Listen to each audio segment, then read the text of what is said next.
time for the Property Podcast, where every week tens of thousands of property investors, new and experienced, join together to get news, knowledge and laughs at our expense. With me, Rob Bence. And me, Rob Dix. Join us every Thursday morning for your weekly dose of property ideas and motivation. Then head over to our website at thepropertypodcast.com to keep the conversation going.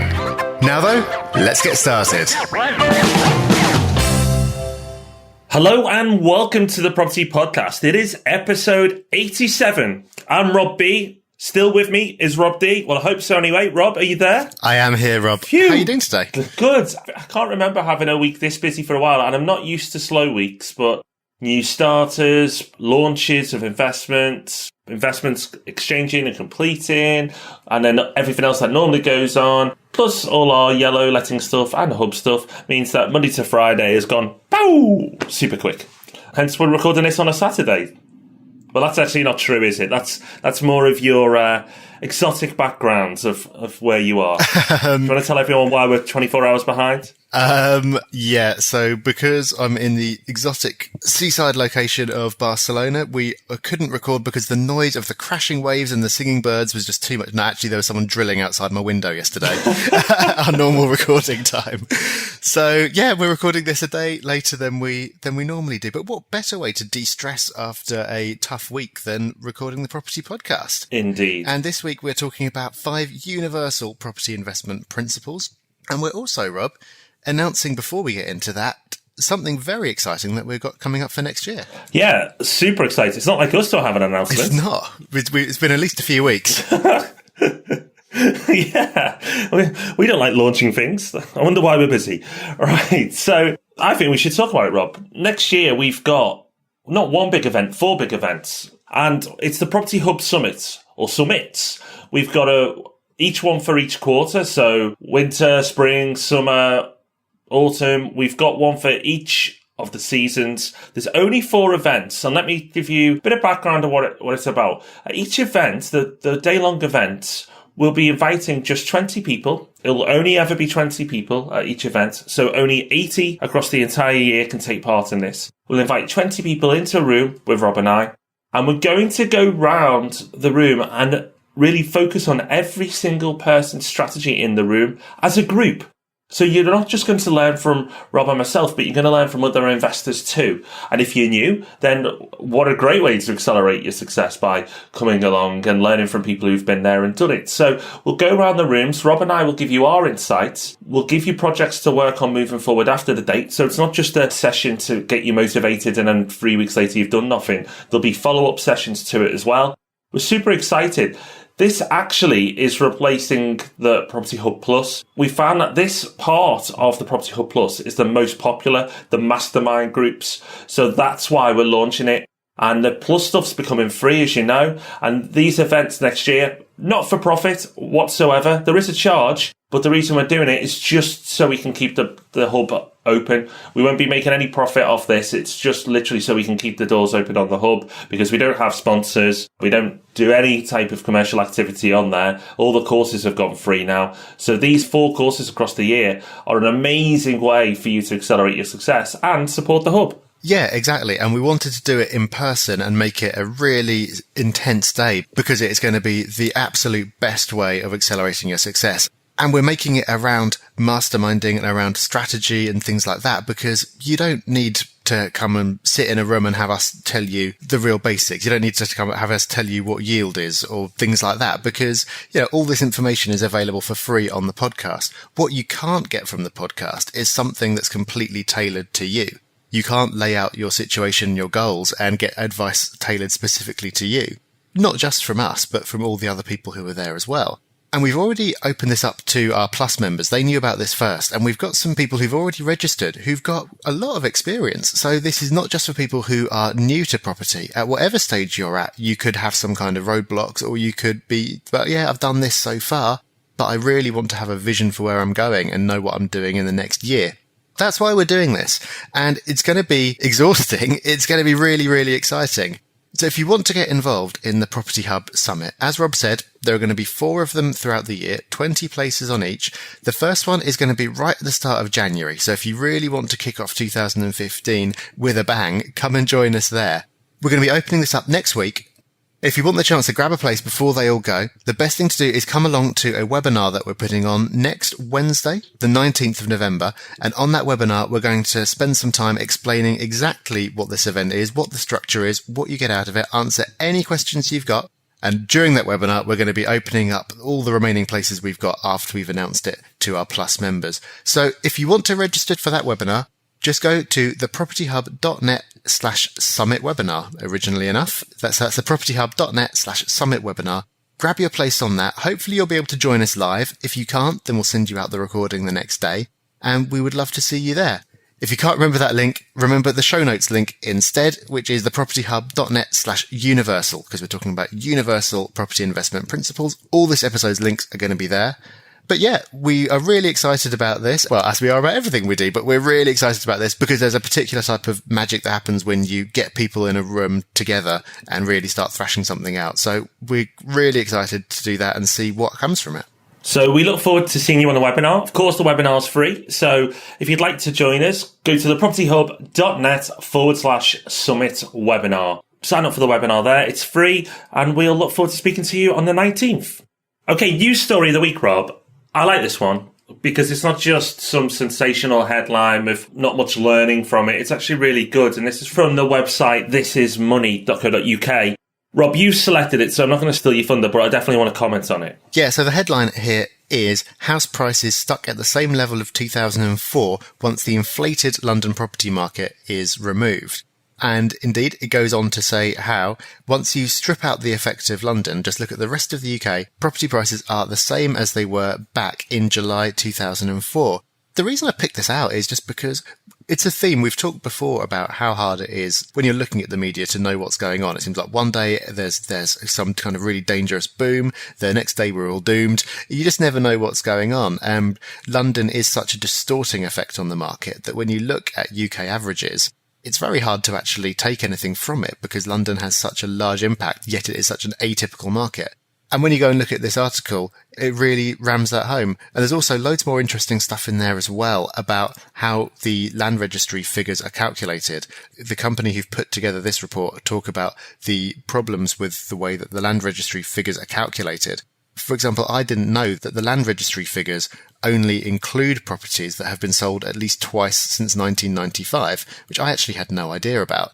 And obviously there are lots of different sets of figures and indices which have their own methodologies which distort things in different ways as well. But Rob, I'm keen to hear what you have to say about this. Well, if you look at the graph, and I think this is definitely an article where you need to go and look at it rather than just listen to us talk about it because the graph really brings it alive. I think it very much links into the 18-year property cycle that we've discussed previously. So if you haven't listened to that, we got so excited on that subject, we did 2 episodes. So go back through. We'll link to them in the show notes. So if you go to the show notes of this episode, which can be found at thepropertyhub.net/universal, you'll be able to go and listen to those podcasts there and see this graph for yourself. Now, the 18-year cycle, to remind people, is after a fall, there's 4 years of nothing, and then it starts to grow.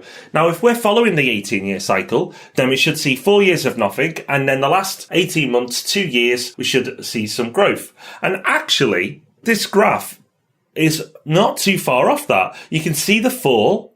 You can see it's sort of plateauing. You know, it's never a straight line, but it's close. And recently, you can see it starting to climb again. Very much following the 18-year property cycle. It's London that seems to be ignoring it at the moment, which is why we've discussed why it makes us both nervous about it investing in it for the short term. The north, which is anywhere that's an hour or so outside of London, so apologies people in the southwest and who don't class themselves in the north, anywhere an hour away from London, I actually feel that this 18-year cycle has very much taken an effect, and London's distorted it. But the media, as Rob's quite rightly pointed out, bangs on about the property market like London is the property market. London is a major important city, no doubt about it. However, it is not the property market. It's one city, with 10 million people. There are another 50 million plus in the rest of the country, and that's a bigger part of the property market. So the media just really talks about London, when actually there's a lot, much more going on. So I think this is a really, really interesting article. And when you link it back into the 18-year property cycle, it becomes very interesting. Yeah, definitely. You don't have to be on Rightmove for long before you can find properties being marketed for around the same price as they were in 2004. And this study really backs that up, and it shows that it's not just finding the odd property here or there. It's actually, once you remove London, how things are. So do go and take a look at the article. The graph really makes things a lot clearer, and there's lots of interesting things in the body of the text itself. So do go and check it out. Okay, let's move on to our topic of the week. This week we're talking about 5 universal investment principles. So there's a website called UK Value Investor, which is about the UK stock market, which is something that I read occasionally. And on there's an article about universal investment principles. The blog was talking about them in relation to shares in the main, and we'll link to that in the show notes. But we're going to take a look at them and see how they apply to property, because they pretty much all apply to property as well. Some of them also apply to other asset classes. So that's the universal part. They are universal when it comes to property, but also many of them apply to other investments that you could make as well. We've got 5 principles that we're going to cover. Rob, why don't you kick us off? Okay, so the first one is always buy at a discount. Or, if we're flipping at a property, always buy below market value. So this is where property has an advantage over most other asset classes, because you can't, for example, buy shares at anything other than their market value. You can buy when they seem to be cheap compared to other companies. So you could say that at a discount in comparison, or if you look at the historic valuations or some other measure. But in property, you can quite simply buy below market value. Now, we've covered this quite a lot in lots of different podcasts, but even better, we've got a video course on the Property Hub, absolutely free. As I said, we made all the courses free.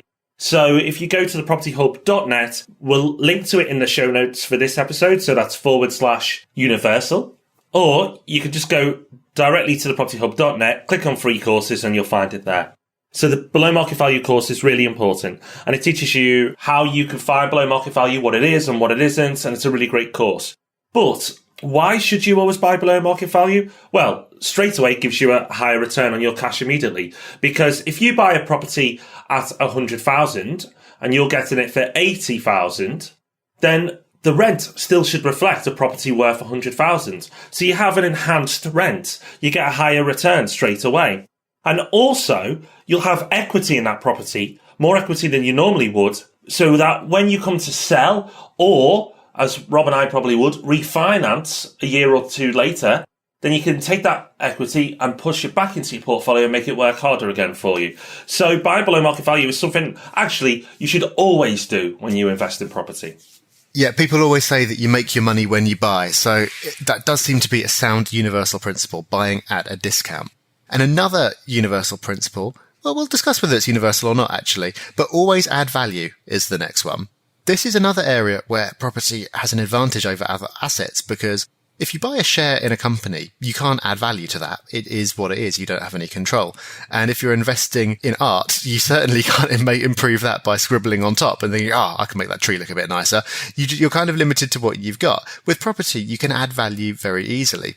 Why would you add value? Well, the aim is to make improvements to the property that increase the value of the asset by more than the amount that you have to spend actually making the improvements.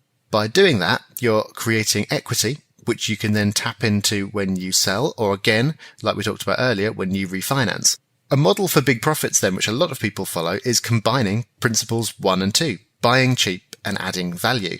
When you add value, it doesn't have to be by doing a refurb.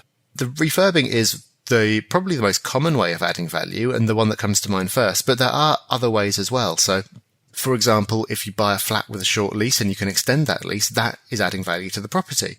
Same for if there's some kind of restrictive covenant on the property which is restricting its value and you can get that removed, that's adding value as well.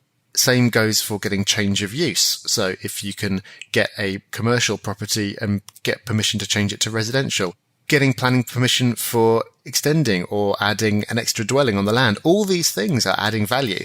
You can always be thinking about how to add value to your property, and it doesn't have to be by getting out the paint and the ladders. Should you always be looking to add value? Well, I would argue that this is not a universal principle, because there are plenty of investments you can make where there isn't really any scope for improvement, but you can still do very nicely. And Rob, I think you'd agree with that as well. Yeah, 100%. I've never added value in this context to any of my investments yet. Every single one of my investments has been in good condition, if not new. And that's worked well for me because my biggest asset is time. So if I'm having to spend time adding value to a property, it's got to give me a ferocious rate of return to rival my time, because it sounds like a cliche, but it is all our biggest assets and it should not be wasted. Okay, so always add value, always buy below market value. Another one you might expect to hear, and so you should, is ensure that the investment is cash flow positive. Now, this applies to all different investments, but related to property first, never ever buy a property if it's going to cost you money to run.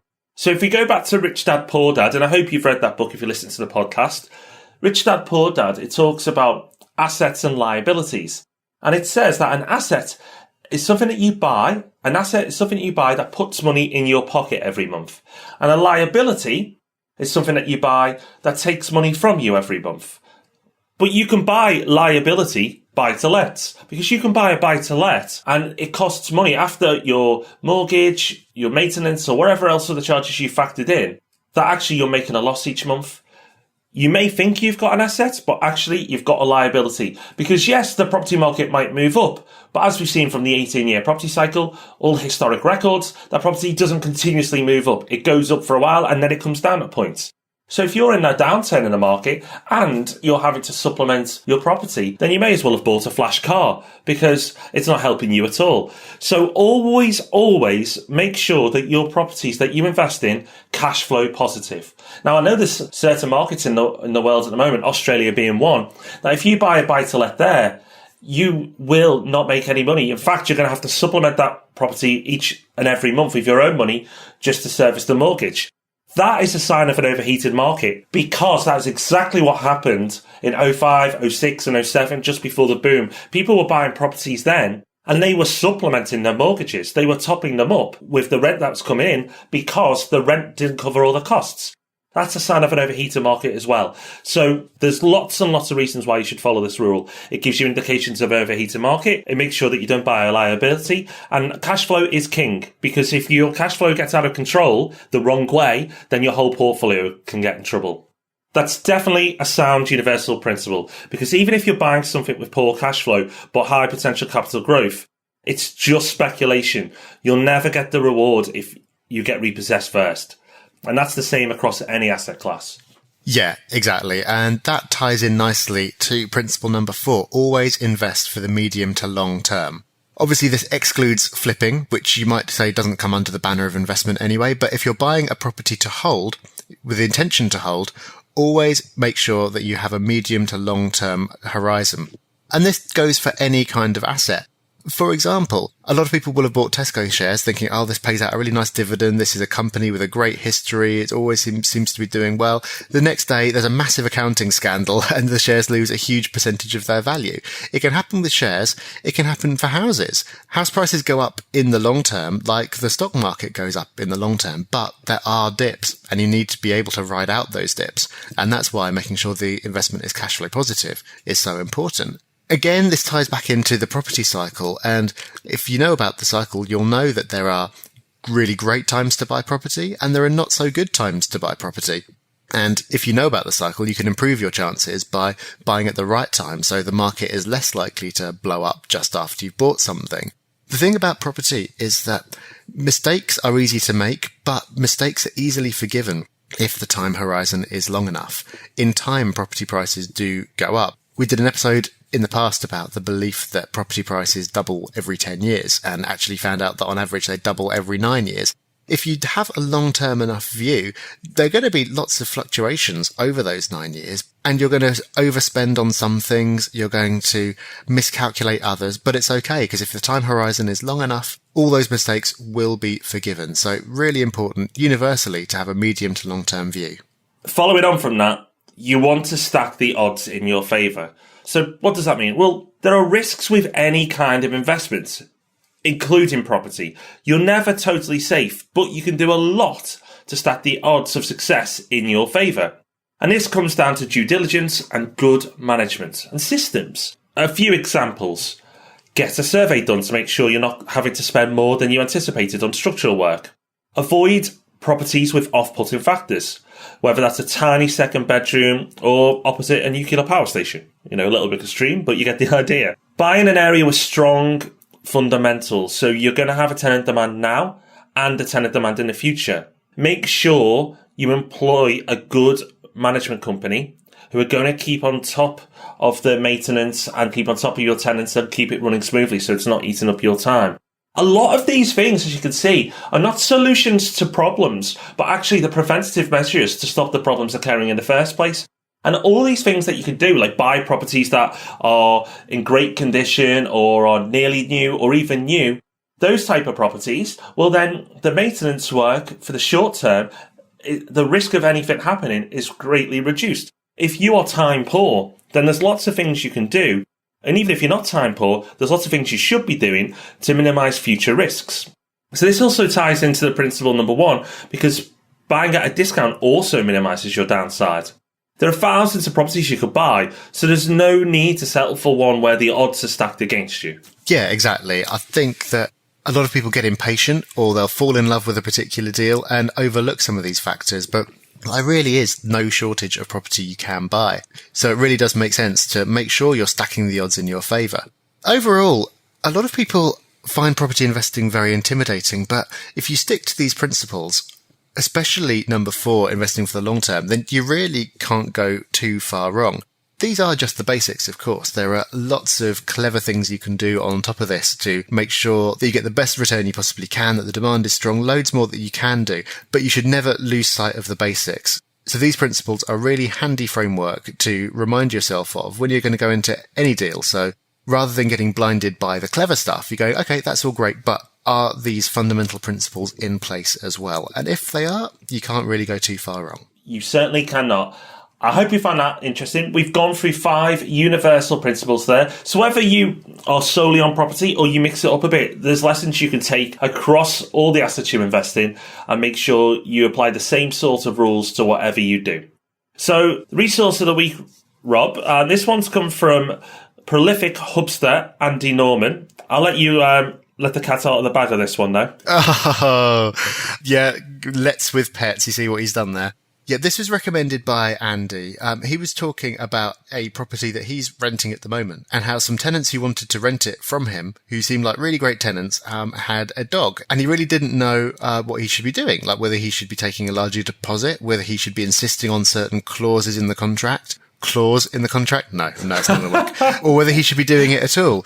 He found the website letswithpets.org.uk, which is put together by the Dogs Trust and is just full of information for landlords and tenants about how to navigate the whole issue of renting when you've got pets.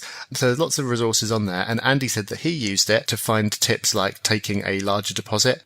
There's also information on there about like insisting on a full clean at the end. But there are a lot of pet owners in the UK, and so if you're not willing to rent to them, then you are restricting your market in a way. So if it is something you're willing to do, Let's With Pets is a really great resource to check out to make sure that you're comfortable with doing so. Well, thank you, Andy, for being the guinea pig on that one.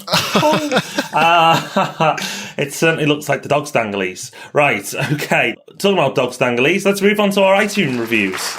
But this week, it's a short but sweet review, and it comes from Miss K. Vitek. And she says, excellent podcast. This is the first podcast I've ever decided to listen to. We are honoured, thank you. My friend recommended it, and now I'm absolutely addicted to it. Great advice and topic every single week. Keep up the great work, guys. I'm your biggest fan. Well, thank you. If you are, then make sure you come to our next meetup, which will be in January. So we'll announce our next hub/podcast meetup, which will be in the new year. So make sure you listen out for that one so you can all come along. Yeah, thank you for the review, and thank you to your friend for recommending it as well. Really love it when people spread the word. And if you know people who are interested in property but don't listen to the podcast, ask them what the hell they're playing at. Get them to listen. And if this episode isn't enough to get them listening, maybe next week's will be. Next week, we're going to look at why you need a property mastermind group. So as we mentioned, the biggest success story of the Property Hub Plus has been the mastermind groups. They're the people that have set up groups and worked together each week to move their portfolios forward. And that's where we've taken the idea to launch these summit days across next year. Now, next week, we're going to talk to you about the benefits, but also how you can set your own up. So, yes, you can come along to one of our days, but if you don't want to, or you can't make it, we're going to teach you how to do it anyway. That's what we like to do. So, we like to give it all away free. So we'll teach you how to do it. If you want to come and do it with us, then fantastic. But if you don't, because you can't put up with any more bad animal jokes, then feel free to set your own up after listening to next week's podcast. So make sure you join us for what will be episode 88. Yeah, please do. And before that, we're going to be holding the webinar where you can come and find out more about the summit and book your place if you want to come along after listening to us and see how many jokes we make on that one, then make your decision. But that's on the 19th of November at 7 p.m. If you want to register your place for that, you'll find the link in the show notes for this week, which are at propertyhub.net/universal. Well, that's us for another week. Thank you so much for joining us. We look forward to catching up with you next week at the same time, Thursday morning. It goes live every week. We'll speak to you then, everyone. Bye-bye. Bye-bye. Thanks for listening to The Property Podcast. Make sure you join our mailing list at thepropertypodcast.com. And remember, we love 5-star reviews. Rob even loves them more than air miles.